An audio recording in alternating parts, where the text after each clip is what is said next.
седмично меню. Така че ще обясни каква е идеята и какво представляват самите седмични меню. Два типа седмично меню, основно, за уважаемите зрители, 1400 калории и 2000 калории. Едните основно биха могли да бъдат следвани основно от жени, другите от мъже. Държа да отбележа, този тип менюта съм се постарал да бъдат максимално универсални, но в крайна сметка не са за абсолютно всеки тип организъм и за всеки цели, и за всички цели, които преследват тренировъчните. В случая съм се постарал да наблегна на така нареченото хранене, позволяващо изграждане на мускулна маса, същевременно с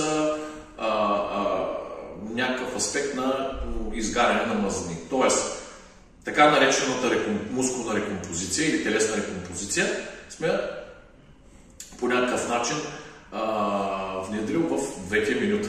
Сега, основно какво представляват менютата и при едните и при другите, общо взето менютата са подобни, като чисто пропорционално се различават за необходимите количества, за набавянето на необходимите количества калории. Общо взето се наблегнали на почти 50% протеиново хранене, следвано от към около 30-35% мазнини и въглехидрати и 15-20% мазнини. Разбира се, чисто времево, за да ви е по-лесно да се сетирате в менюто, чисто времево от към закуска, като започнем до вечерята, количеството на въглехидрат намалява. Като целта е да намалим до най-голяма степен повишаването на инсулина точно преди лягане и съответно знаете какво следва от това. Това, което ще ви интересува, вероятно е цената на едно такова меню. Общо взето дневната база на едно такова меню е между 12 и 20 лева, което е на базата 1400 калории и около, значи средно идва 15-16 лева, Сашо, на ден, и другото меню, което е около 2000 калории, там може би около 24-5-6 лева. Кажи, кои най-често срещани храни имаш в менюто си? Естествено, като говорим за протеини, ще набавим фъстъченото масло, чистите меса, рибата, яйцата основно, които разбира се не трябва да бъдат пържени, но за това ще говорим. Месата, суровите ядки, какво още казахме? Мисля, че това са основните неща. Месото какво трябва да е? Пилешко, свинско, телешко, агнешко? Разбира се, всяко едно месо е възможно да бъде консумирано. Има различни калории като носители, но така или иначе не трябва да бъде мазано.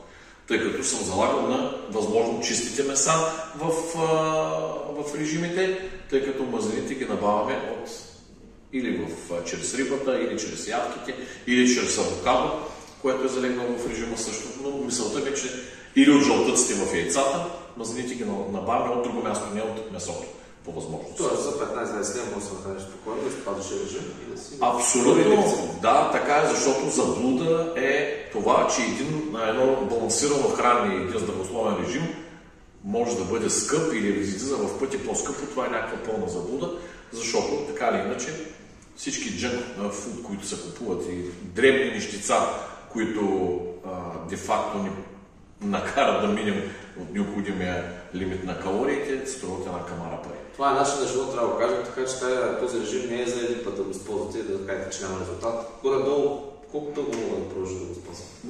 Този режим смея да твърдя, че той общо взето не...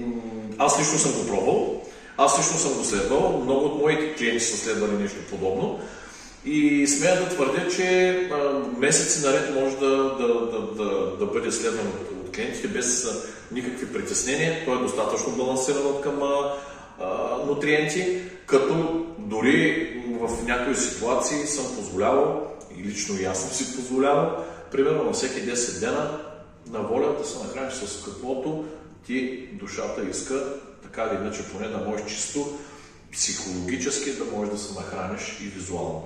Основните насоки ти си казал в файла, кажи ги сега и пред камера. Основните насоки са да спазваме времевия диапазон между храненията, да не се храним един път през час, после да се храним през 4 часа. Хубавото и редовното хранене през 3 до 4 часа максимум е за предпочитане. Такова е заложено и в менютата, и в типовете хранени, които съм предложил, дори и те са по час. Другото, което е тъй като съм вкарвал в менюто и консерви, рибатон, разбира се да не е в олио, да е в собствен соус, обезсолени маслини, яйцата във всичките им форми биха могли да бъдат приготвени, разбира се, без пържено. Никакъв алкохол, защото, както знаем, алкохола, колкото и да искаме да си позволим поне една чашка, значи в момента, в който ние поемаме алкохол, ние започваме да разграждаме алкохола, де-факто нашия метаболизъм, разгарянето на мазнини, де-факто спира тотално. Така че алкохол е тотално изключен, ако искаме здравословно да следваме този режим. Тези пресни колбаси, малотрайни колбаси, дори и луканките, които са из големите супермаркети, са тотално изключени. Аз лично не съветвам да бъдат консумирани. Чисти меса, филета, яйца, сурови ядки, по възможност не от най-мазните, като бразилския орех, който е изключително калоричен, но по-скоро кашу, бадеми и лешници.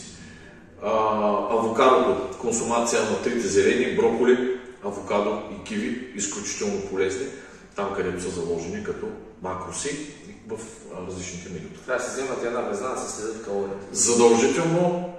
Задължително домакинска везна ще ви трябва, не е голяма инвестиция, ще ви трябва и по принцип в кухнята, но това, което трябва да знаете е, че основно месата се приготвят и се мерят винаги след термична обработка, докато варивата и макароните винаги ги мерим преди обработка в сурово състояние. Това е една много широко мащабна грешка, която се допуска от трениращите и съответно тотално става разминаване с калорийната рамка и техния резултат. Да, това е важно да го отбележим, че също си има значение това се мери и в какъв предполагам също важи и за варивата, които са картофи. Абсолютно, да, варива, макарони, ориз, всичкото това нещо го говорим в сурово състояние. И като финал лятото, как да преминем за хората, които искат да отслабват, те вече закъснени. Ясно, че ако ще говориш лято, тя не му е времето сега, да се пак. Ние лятото основно пак може би ще се изтъркаме, да казваме, леки меса, леки храни, по възможност да не консумират алкохол или да бъде с тотална мярка, след това да знаят какво са направили и да наблегнат малко повече на физическите упражнения, да се излагат на слънце, защото слънцето е здраве в рамките на нормалното време и витамин D и така нататък. И другото, което е да не забравят да тренират. Дори да е топло, да продължават да тренират. Защото идва следващото лято. Да, не сте ли слава чакам залата. Айде, живи и здраве! Живи и здраве!